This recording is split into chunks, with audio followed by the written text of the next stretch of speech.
Well, hello, everybody, and a huge warm welcome to all of you. I'm Philip Steenkamp, and it is my great pleasure to welcome today's presenter, Dr. Asma Sayed, who I will introduce shortly. I would also like to acknowledge Alejandro Campos Garcia, Royal Roads' Associate Director of Human Rights and Equity, Diversity, and Inclusion. Alejandro has organized today's event and will be facilitating what I know will be a truly engaging session. But before we begin, I would like to take a moment to recognize that Royal Roads University is on the lands of the Kwantlen ancestors and families. And it is, of course, with great gratitude that we live, work, and learn here, where the past, the present, and the future of Indigenous and non-Indigenous students, faculty, and staff come together. I also want to acknowledge the importance of the Chinese laborers who were so essential in the development of Hatley Park more than a century ago. These laborers came to Canada in the late 18 or early 1900s.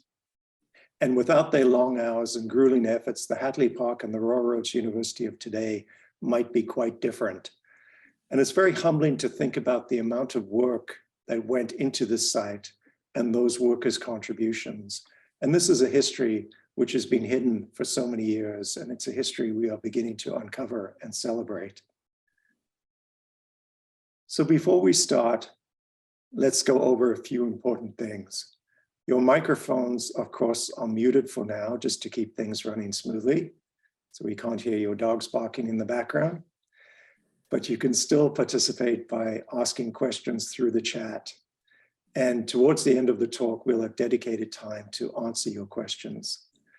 I would also say, feel free to have your cameras on or off, whichever you prefer, but it's always nice to see a few friendly faces when we are connecting virtually.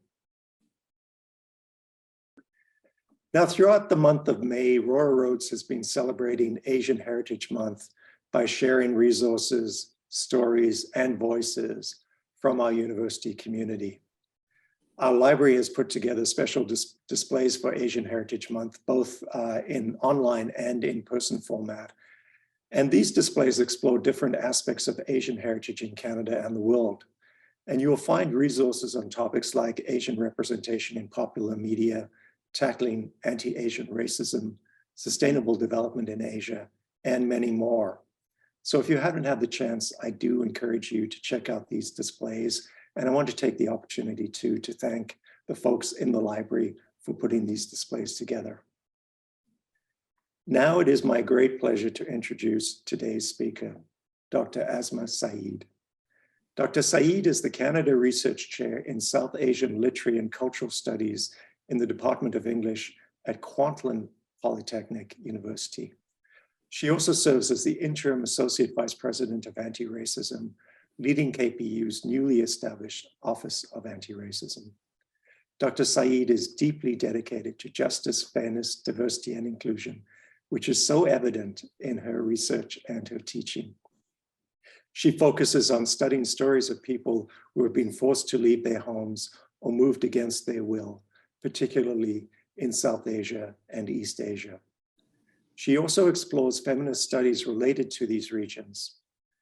Her work not only expands our understanding of post-colonial and diaspora literatures, but also challenges us to embrace diverse perspectives and strive for a more inclusive society. Her outstanding contributions have earned her multiple awards and grants, including her most recent award, KPU's 2023 Award for Justice, Equity, Diversity, and Inclusion, or the JEDI Award. And I would say that Dr. Sayed is a true Jedi of justice, equity, diversity, and inclusion, and it's a true honor to have her here with us. And while she doesn't wield a lightsaber, at least I don't think she does, she will explore another superpower with us today, and that's the role of South Asian art in advancing social justice. We'll hear her thoughts about literature, film, new media, and other modes of cultural production, including how these modes of storytelling represent human experiences. She'll look at the ways in which we can critically interpret creative expressions as sites of socio-political change, activism, empowerment, and community building. And she'll also explore how universities can go beyond acknowledging historically marginalized knowledge and creativity, and how they can actually put these ideas into action and find ways to support and expand community knowledge. So with that, I would like to introduce Dr. Asma Sayed, and I will turn it over to you, Dr. Sayed. And thank you so much for joining us today. I know the Railroads community has been so looking forward to this presentation and the opportunity to enter into conversation with you.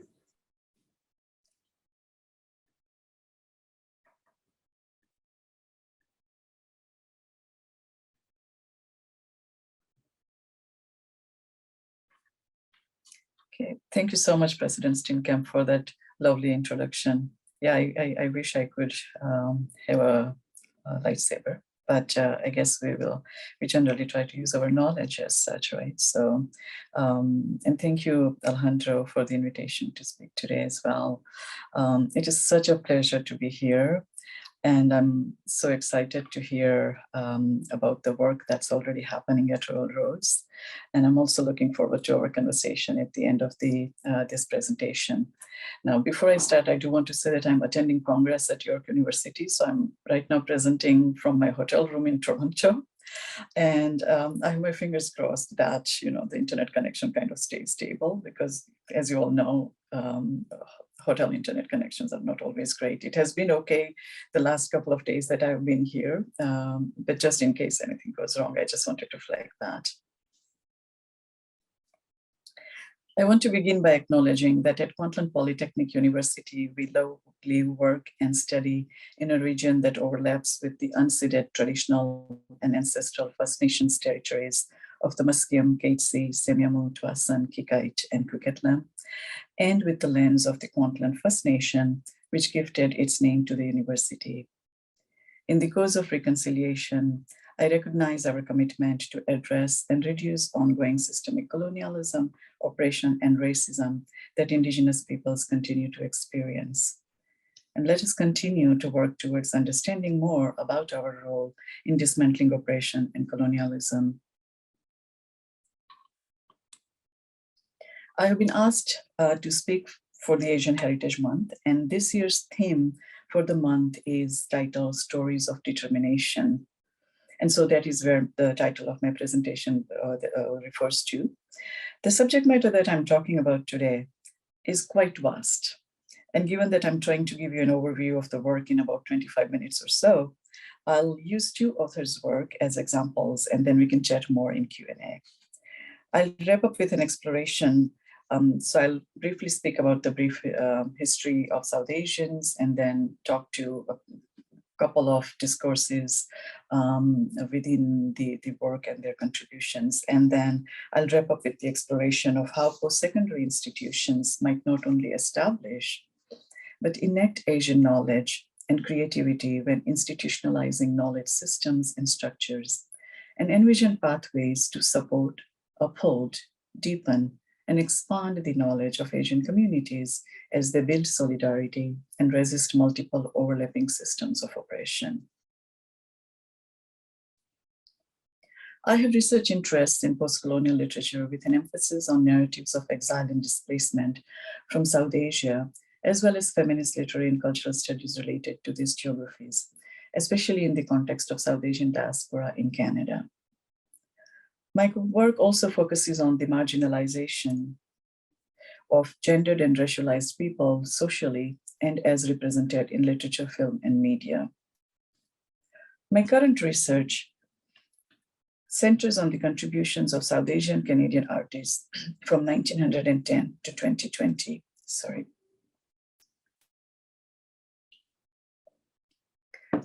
And under-examined yet significant area of Canadian cultural production. I use the term artists to refer to creative producers, such as writers, filmmakers, and visual artists. Specifically, I'm interested in two aspects: writers creating in their heritage languages and their contributions to the canon of Canadian literature, and the contributions of South Asian Canadian artists to the discourse of social justice. Sorry, it looks like my PowerPoint is moving on its own.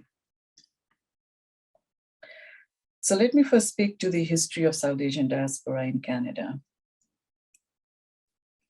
The South Asian diaspora is one of the largest groups of migrants globally. It includes 20 million people from multiple nations, religions, ethnicities, cultures, linguistic groups, and they're spread throughout the world. South Asian here refers to those people whose origins are from India, Pakistan, Afghanistan, Bangladesh, Sri Lanka, Nepal, Bhutan, and the Maldives. As per the 2021 Canadian census, 2.6 million, or approximately 7.1% of Canadians, identify themselves as of South Asian origin, making them the largest visible minority group in Canada. Some migrated directly from South Asia, while others arrived through the process of double diaspora via East Africa, the Caribbean, or other global locations.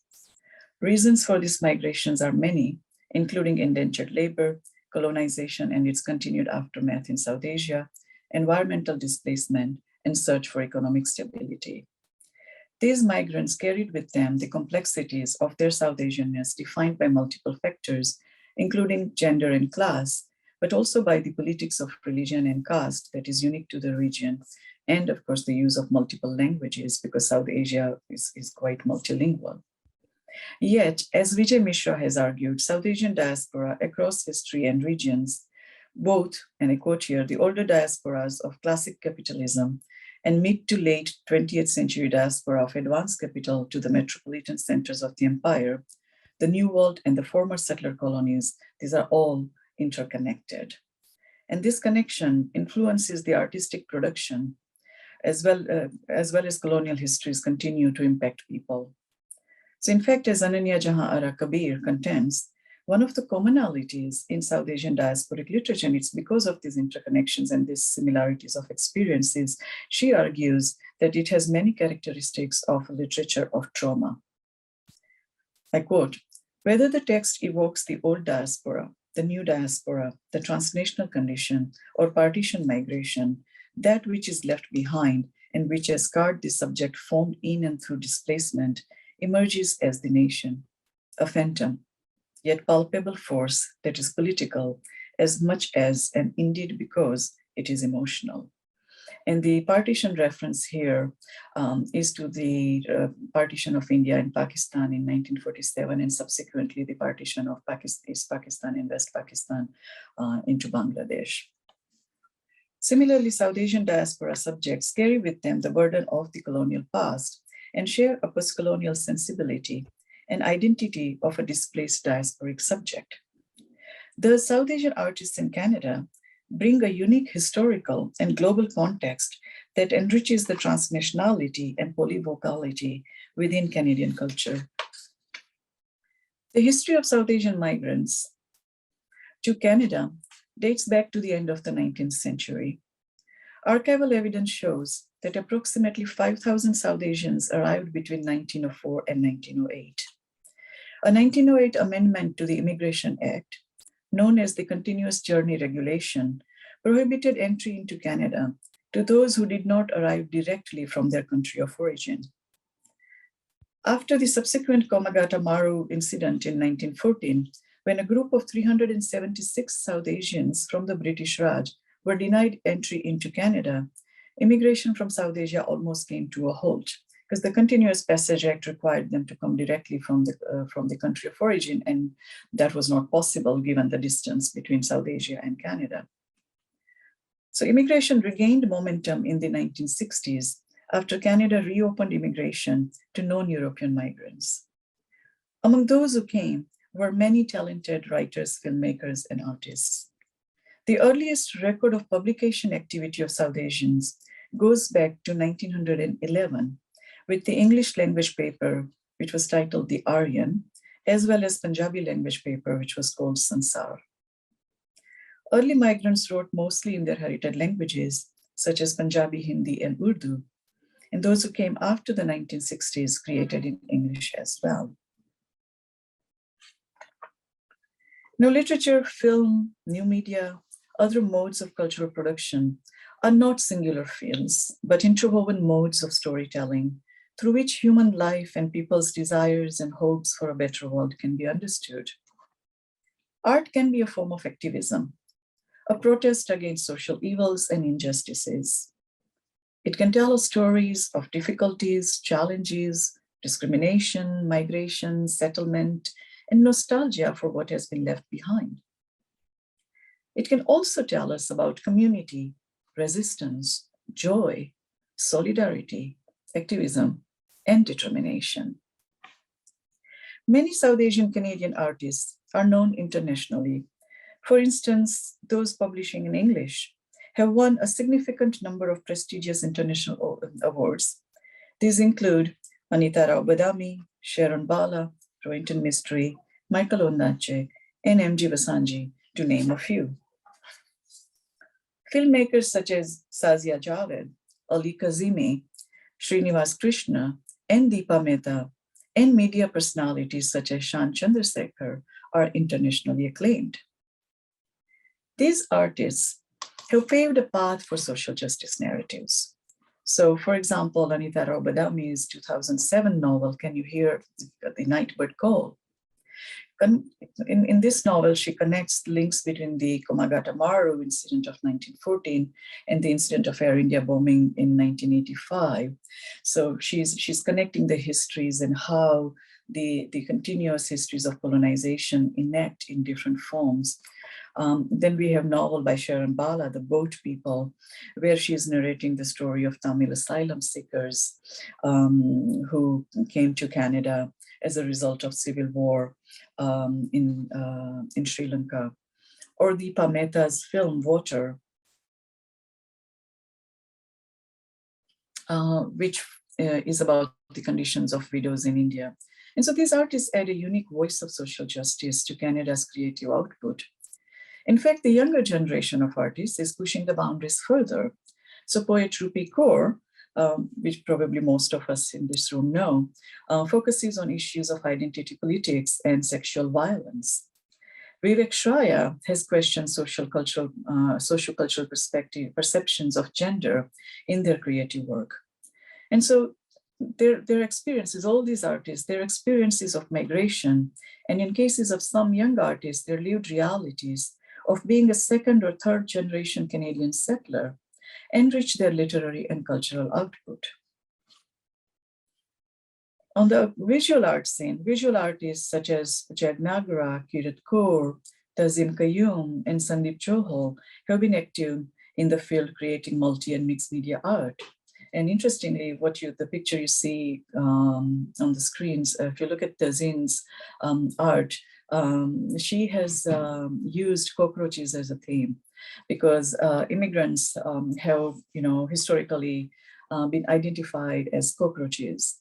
And so she takes that motif and all her art takes that and, reverses the narrative by empowering the image of, through the image of cockroaches.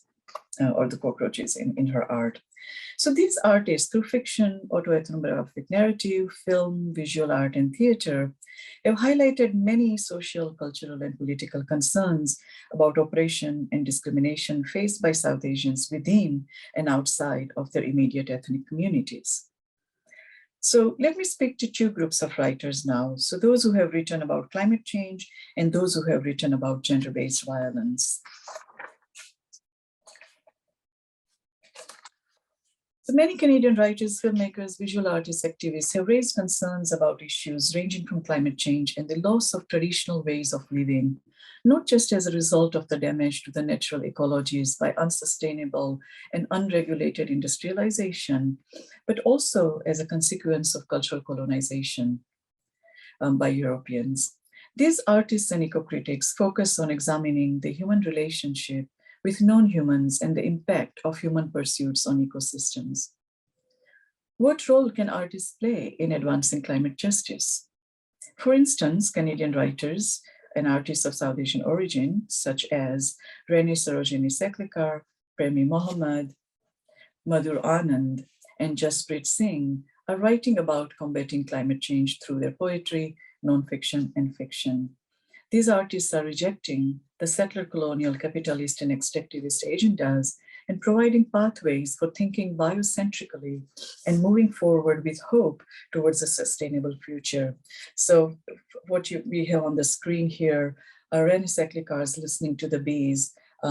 She wrote it with Mark Winston, and so Mark Winston writes scientific details about bees, and Renée then responds to them through poetry.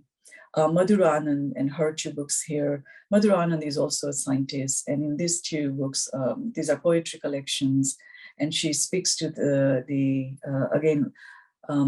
she takes her scientific papers and then draws words from her scientific papers and creates what she identifies as found poetry. Premi Mohammed writes science fiction, and Jasprit Singh's Face is one of the recent novels that focuses on the Anthropocene. So now I'll focus briefly on one of these writers who focuses on climate change, that is Jenna Butler. Jenna Butler is a poet, essayist, editor, and professor. She's the author of 3 books of poetry, 2 collections of ecological essays, and an Arctic travelogue. Much of Butler's work focuses on the environment, climate change, and sustainability. A woman of British and South Asian East African heritage, Butler brings forth a distinct feminist lens to her discussion about the climate crisis. She writes from the historical experiences of formerly colonized landscapes of Tanzania, India, and Canada. Her work and life stand out in tangent to other writers because of her exemplary commitment to sustainable and ecologically conscious living that reflects in her writing. In her environment-focused books, Butler explores neoliberal capitalist systems of living from an ecological point of view and argues that if we are to save the environment for our next generations, we need to act now and move toward a sustainable way of living. She critiques the anthropocentric view and the human colonization and control of the natural world. So in her nonfiction book, A Profession of Hope, she writes about her experiences of living off-grid and pursuing organic farming in Barrhead, Alberta, where she is growing produce and keeping bees as she battles minus 40 degrees temperatures. Here she makes every attempt to ensure that her farming does not alter her environment in a negative way, working with the land rather than on the land. It is equally important to think about saving the land and the environment for the generations to come. And one way of doing that is to take on organic approach. This approach, Butler argues, and I quote, looks at leaving this land in a better state than we found it for the people who will come after us, to think in terms of generations, unquote. In order to foster sustainable living, Butler argues, we need to look at indigenous ways of living and traditional ecological knowledge. To build a relationship with nature, one needs to listen to it.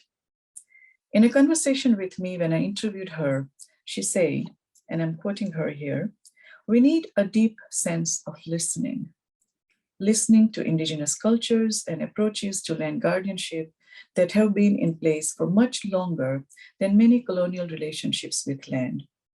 So listening to wisdom that has been there for a very long time, expanding our willingness to listen to one another and dialogue and learn from one another, and also develop a sense of listening to the land itself. A major listening shift needs to happen, unquote.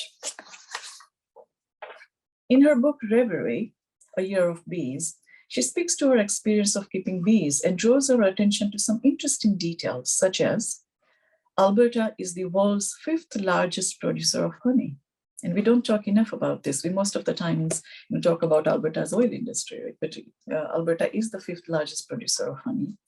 And that the honey industry is increasingly led by women. And again, it's a very interesting book. So I'm giving you just some overviews here. And in her travelogue, Magnetic North, she compares the effects of climate change in the Arctic and back home in the boreal forest in Alberta, and reminds us that our lives are connected across continents, and what happens in one part of the globe has direct or indirect consequences for the other. A globalized world has its advantages, but when it is a matter of the environment, dependence on the global may not be the best course of action. She suggests that we think locally and be aware of the global impact of environmental destruction.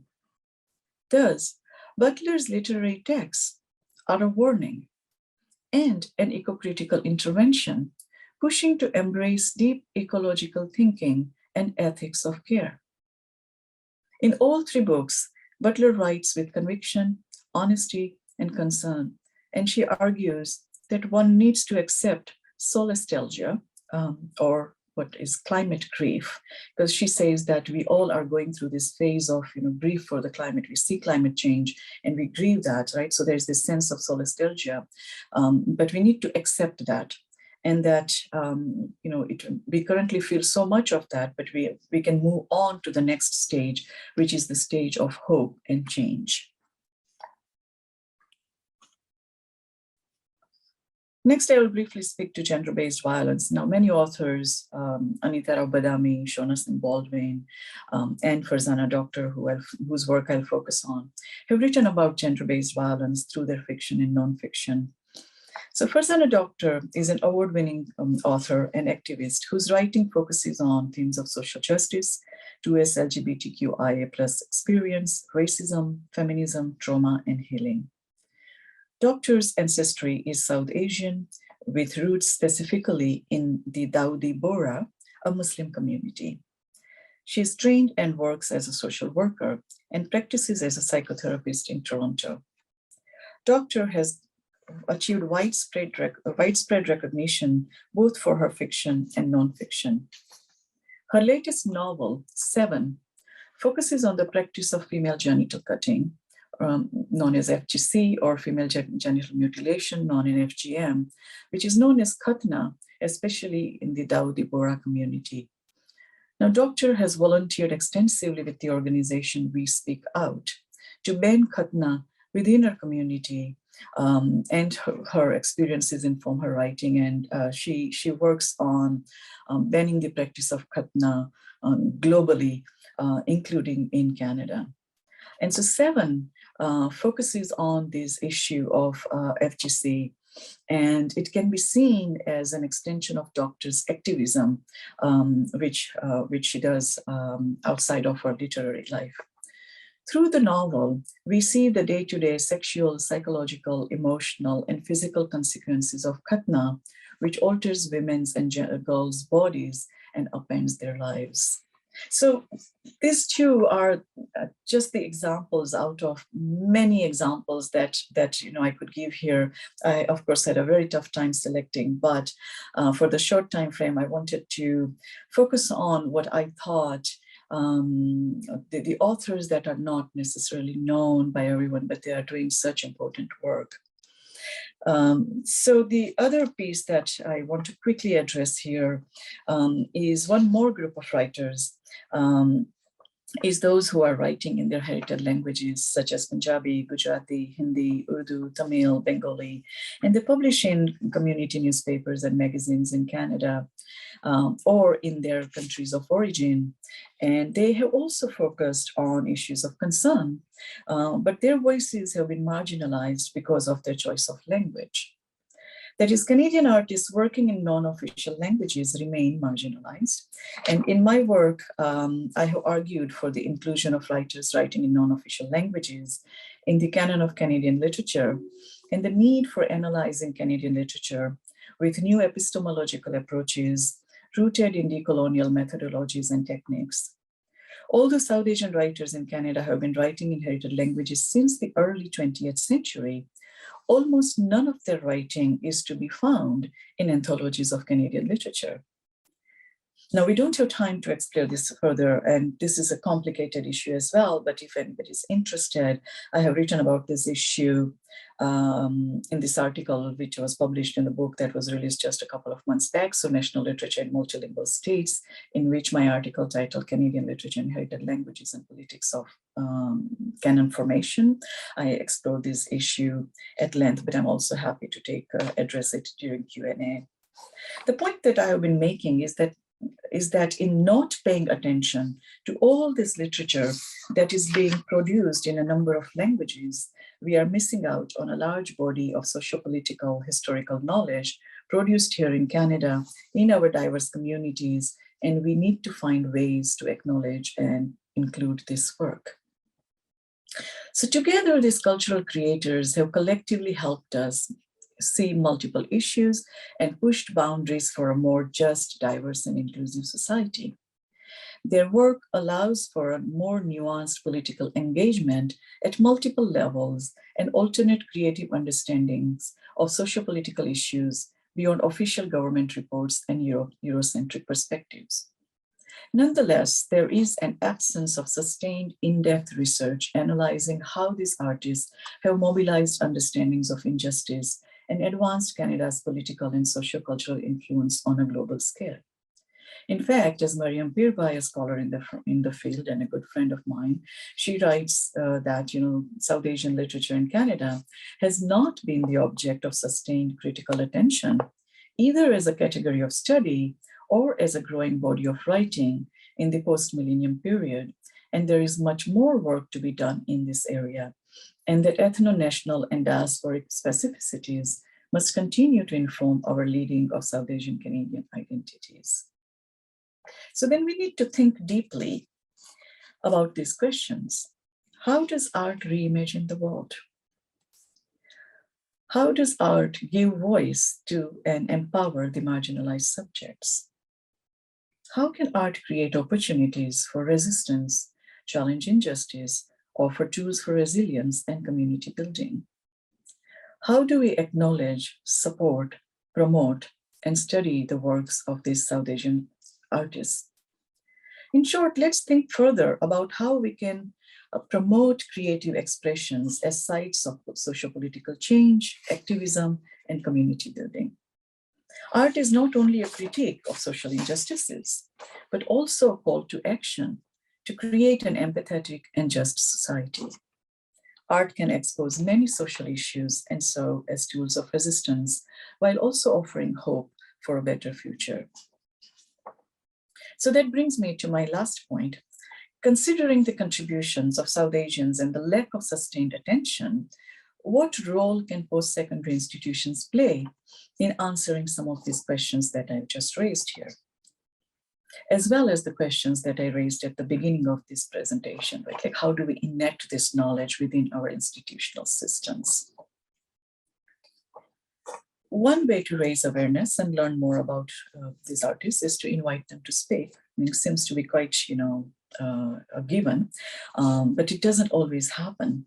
And what I'm arguing is that this way we can organically move towards fostering anti-racism as well and showcase the work of BIPOC. So in 2020 at KPU, I started a BIPOC artist talk series. And so here are what you're seeing on the screen are some examples. And you see that, the two authors that I focused on, they were the ones that I interviewed as well, Jenna Butler and Farzana Doctor. And then this March, through the Office of Anti-Racism, we also launched our first symposium on anti-racism. And we had invited Dr. Chandrima Chakrabarti from McMaster, who spoke about anti-Asian racism to us. And so these are just some examples of the work that we've been doing. And it's interesting to think about what is the impact of this work, right? What is the impact of the work of the artists that I'm speaking to here? And our students attended these talks. All of these events were attended by more than 100 people, and students were immensely moved, and they wanted to learn more about sustainable living after they heard Jenna Butler, and they wanted to hear more about gender-based violence after they heard Farzana Doctor. So we don't always know the impact of this kind of work, but by doing this, by inviting these speakers to speak, we are planting seeds of knowledge and activism through bringing this work in the academic space. So then what can we as institutions do? And here are some ideas, right? I mean, there's that there can be many more ideas, but we can say, for example, support, course developments in these areas. We can develop programs focused on Asian heritage, program in Asian art, Asian literature, could be a certificate, could be a diploma, could be, a degree as we move forward with these offerings. We could, as I mentioned, invite artists and scholars during the Asian Heritage Month, and then continue to do so throughout the year.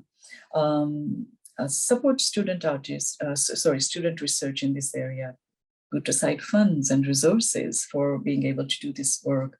And so organically, what I want to be able to see our institutions do is to organically make this knowledge part of university culture. Make it part of our knowledge systems, and this will help us also combat anti-Asian hate and racism. These steps will allow us to broaden our curriculum, revise our pedagogical approaches, and move away from a Eurocentric approach to education and not think of BIPOC knowledge as an add-on, but as part of our knowledge systems. So I'll stop there. Hopefully I stayed within the time, but looking forward to comments and questions. Thank you.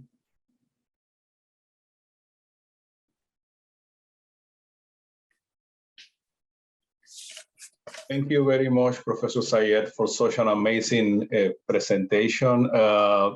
Many things happened in this presentation, and all of them were amazing in in the most kind of strict sense of the word. I really appreciate the reminder that the history of Canada is a history of complexity, it's a history of diaspora, it's a history of multiple layers of suffering and at the same time resilience. Also, I think it's very important to remember how, when we talk about the complexity of this life and these diasporas, we have to understand that you have elements of a struggle, but also you have elements of the capacity to survive and to really overcome the adversity of the singularity of colonialism in this country. And it's also very important to remind, I think I appreciate you reminded us that the history of colonialism is not only the history of the settlers and First Nations. That is a history that we all the time have to embrace and recognize and name. But it's also the history of the complexity of settling itself, this country, and the different kind of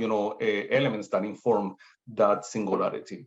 So thank you very much for such an amazing presentation, and thank you very much for enhancing our literacy and also enticing our curiosity about the presence of South Asian and the embeddedness of South Asian culture in Canada. So I would like to invite Philip to ask the first question, and after that, we're going to open the session for question and answers. Philip, please. Dr. Sayed, thank you so much for an extraordinary presentation and for exposing us to the incredible breadth and depth and wealth of South Asian culture as well. I've read some of those authors, but many I was unfamiliar with, and I'm now so excited. I've got a very exciting reading list. I've just finished reading Abdul Razak Gurnah's book, By the Sea, and that's an extraordinary work, of course, as well. But there's some others I'm really looking forward to getting into. I just want to remind people, of course, that we have the opportunity to ask questions now. So please put them in the chat, or you can also raise your hand, and then we'll call on you to unmute yourself. My question for you, actually, you answered at the end, which was really, what can we do? And you gave us a long checklist there, which is fantastic. But another question I had, it was really triggered by your comments about Jenna Butler's work, and I was really struck. I was struck by the breadth of her interests and her approaches to things, but the intersectionality there was quite interesting, and the emphasis on listening. And I wondered if you could just comment a little more about what can be done in that space, in particular, say, the connection with Indigenous voices and Indigenous culture and Indigenous ways of knowing, and how they can mutually support each other. Mm-hmm, mm-hmm. Thank you for that, those comments and the question. And I think that one of the areas that is developing within South Asian studies in Canada. I would say it's in its infancy. That is about building solidarities between Indigenous communities and South Asian communities. There is very little work done in this area.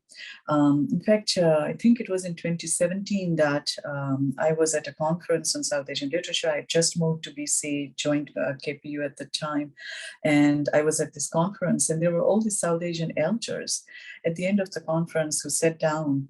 And they were talking about all this work that they had done in 1950s and 1960s with Indigenous communities. And now there is no record of this work, right? Like it's all you hear in these oral narratives.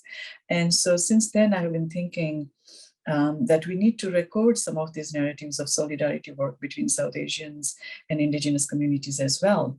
Speaking of Gianna Butler particularly, I mean, she is amazing in that, and I would strongly encourage people to read, especially A Profession of Hope, where she speaks about, I think what it was 160 acres of land or something in Barhead, like in the middle of nowhere in minus 40s temperature.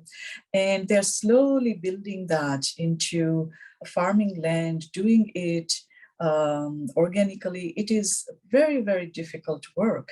But she also finds inspiration, as she says in the book, and as she said in her talk with me, as she consults with all these, Indigenous matriarchs. Right? That is where the inspiration comes from. And this responsibility to give back to the land what we have been taking, and listening to the land. In the book, she talks about how just after a few months of clearing up the land and working organically with it, birds started coming back. Those birds that they hadn't seen in the region for a while, they started coming back. Then in her second book, Reverie, she talks about the relationship with bees and how bees can, it's fascinating, right? Like she talks about how bees can sense when she's stressed, so they don't allow her to get closer to the hives if she is not herself calm. So she has to calm down herself, like they attack her if she goes, in a not a very calm mode. So she has to calm down before she goes to the hives. And so what she's really looking at is this relationship, which we don't always think about as reciprocal, right? The human non-human relationship is reciprocal, and she is really reminding us of some of this, these relationships, the responsibilities, listening to the land, listening to Indigenous matriarchs, to elders, and revising our ways, the way we do things, the way we pursue, capitalist structures, and maybe step back from all of those and think through it. Thank you so much. I'm going to turn it over to Alejandro now to facilitate the Q&A. So just a reminder to everybody, please, you can put your questions in the chat or raise your hand, and I know we will do our best to acknowledge you and ask you to unmute at that point. Thank you very much, Philip. Yeah. So questions for Dr. Sayed? So I see somebody has asked here if it would be possible to send the names of the artists. I'll do that. I'll prepare a list and send out. Maybe it will be your summer reading list.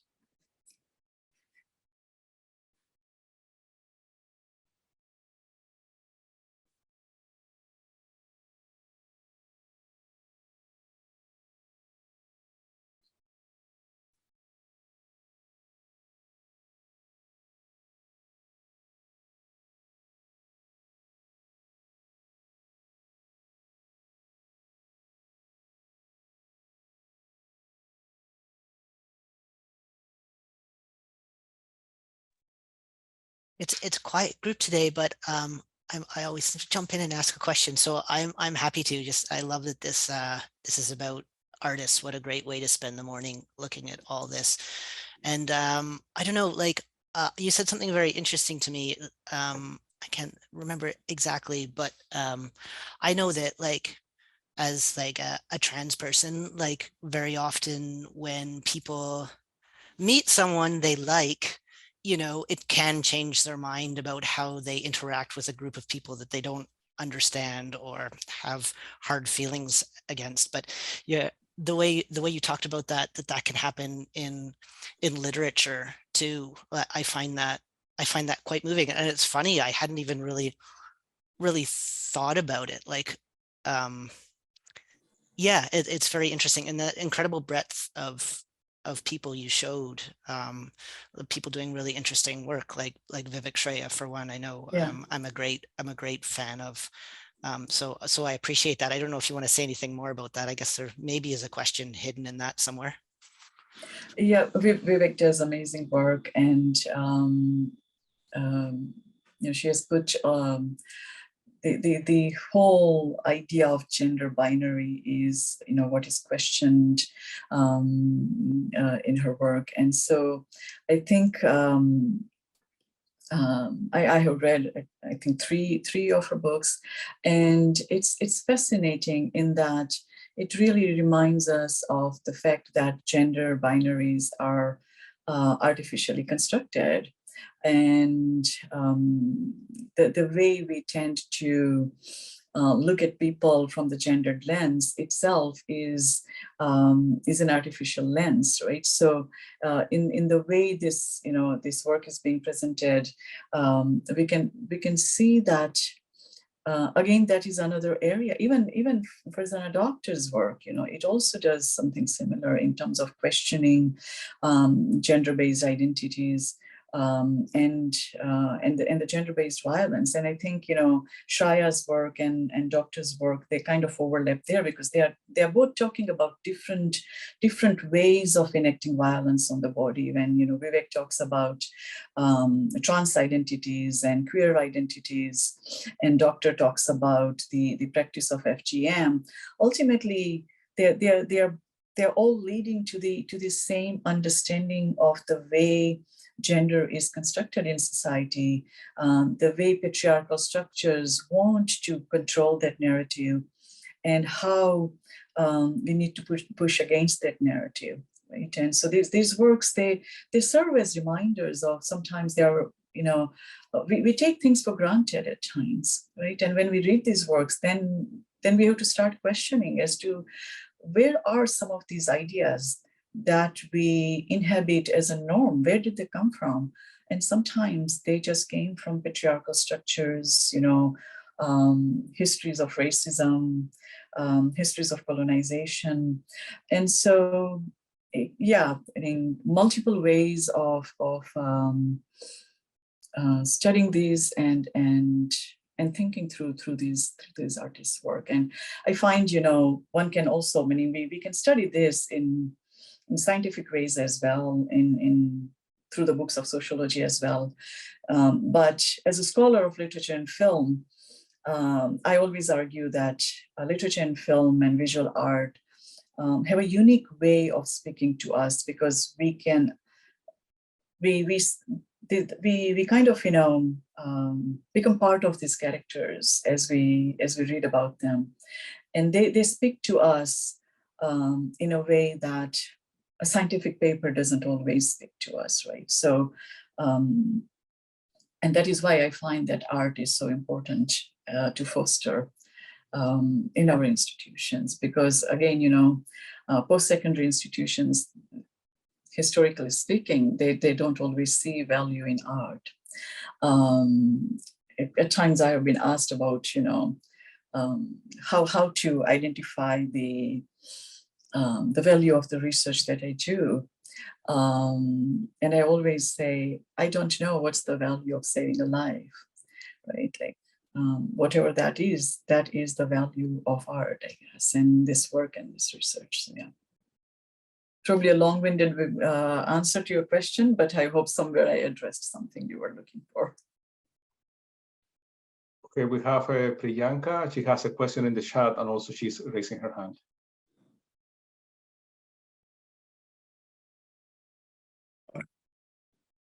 Unmute. Okay, sorry. Sorry, I was editing really late last night. So thank you for this really great session, because I'm a filmmaker and I work in the documentary space in Canada, relatively new to Canada. But as I work on various documentary topics around that highlight basically social justice through food. That's my niche. That's how I work. But I have realized I have always felt so torn between how can I make my content or the stories that I'm trying to tell more palatable, because most of the funders or most of the people who approve have a very Western Eurocentric lens.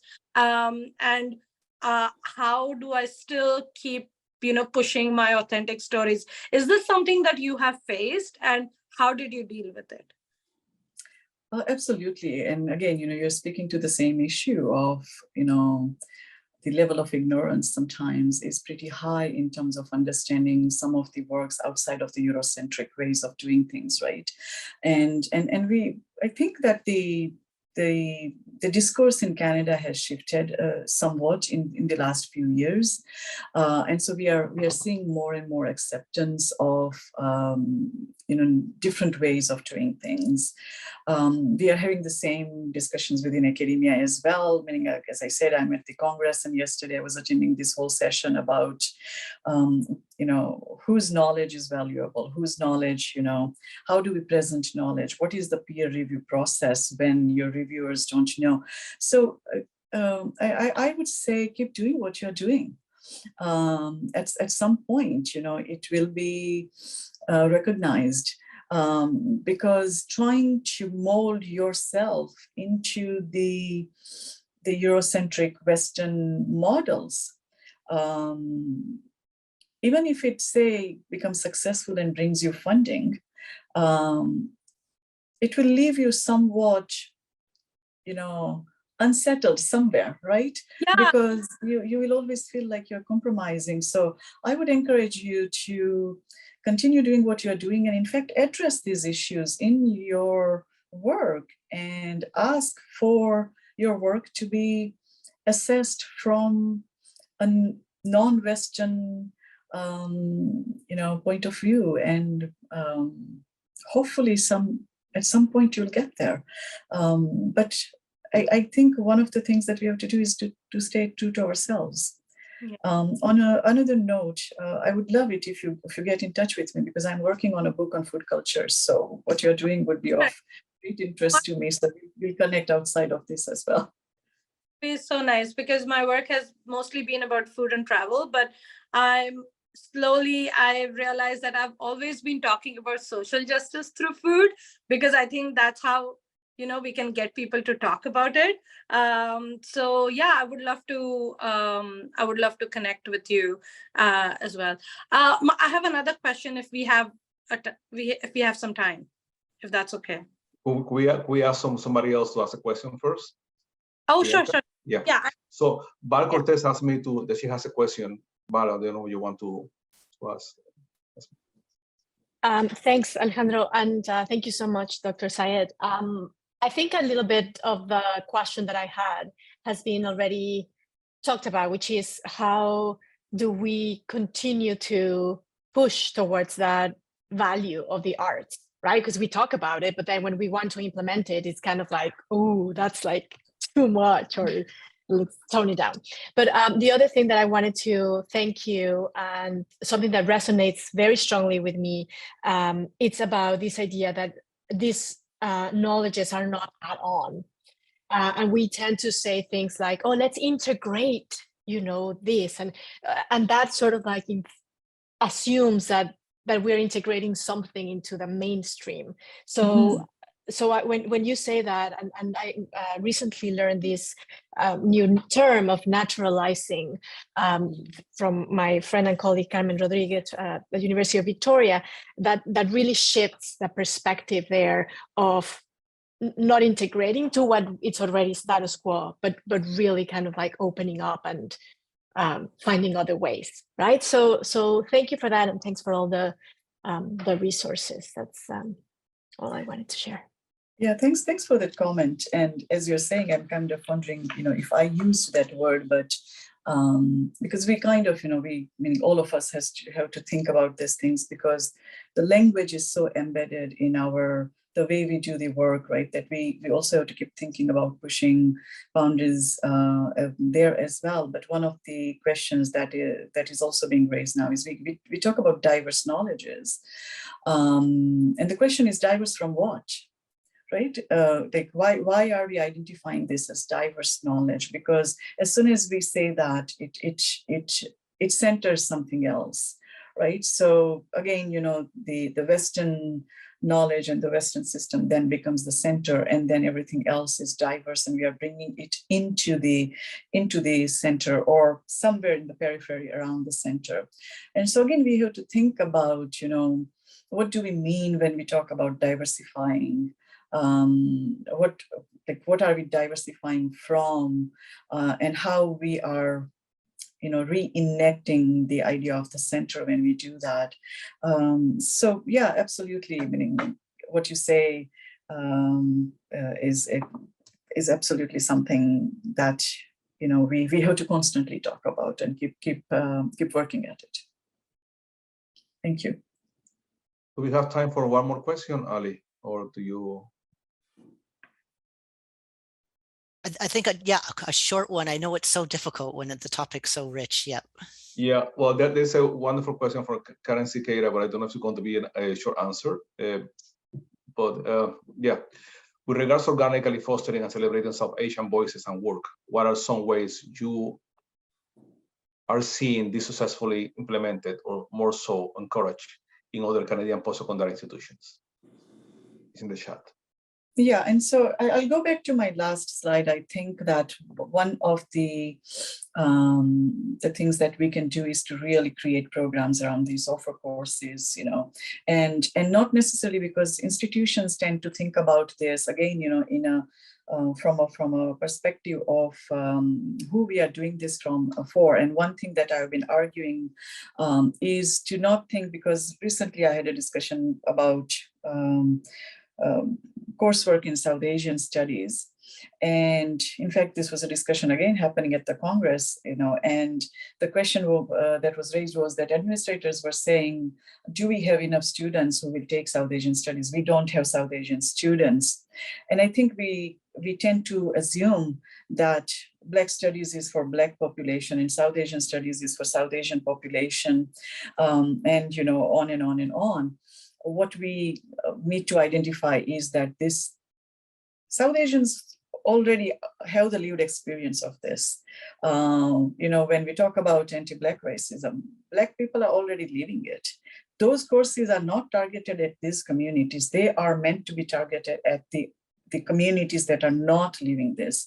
And that's how we have to have a shift in thinking at the administration level, because administration always thinks in the context of whether we will have students from this community, but we are not targeting that community, or we should not be targeting that community. So that is one way of looking at how institutions can implement this, by thinking beyond a certain community and thinking holistically as this knowledge is for everyone. Thank you very much, Dr. Sayed. Philip? Well, thank you so much, Dr. Sayed. This was an incredibly rich discussion. And as I said, you provided us with a wonderful reading list. And that last comment you made is something I've been reflecting on. I mean, we are a university that does not have like an English literature department or a literature focus. And yet there's so many other ways, we can incorporate and profile and promote and support arts and culture here. And I think that's just such a wonderful reminder to all of us about the importance of doing that. I always say to people, we do a lot of work on leadership here. I'm not a big fan of leadership books because actually you learn much more about leadership through novels, and through literature and through the arts. So there are many ways of coming at these issues, no matter where you are. So just thank you again so much for your time today. I know you at Congress, and I really appreciate you carving out time because I know how busy those sessions are. This has truly been a wonderful way to conclude our celebrations as well, but also understanding that Asian heritage continues throughout the year. It's not a month, and we will continue to celebrate and enjoy the incredible riches that you've shared with us today. So I want to thank you on behalf of the Royal Roads community. I also want to thank Alejandro Campos Garcia for organizing this event. I want to thank the media services team and the communications team, and thank, I think at one point we had about 100 people on this call. So that's a remarkable testament, I think, to our community. And I want to thank all of you who joined us today for bringing your questions and for spending time with us in this space. And enjoy your day, everybody, but goodbye for now. Thank you so much. Thank you for having me. It's a pleasure. Thank you.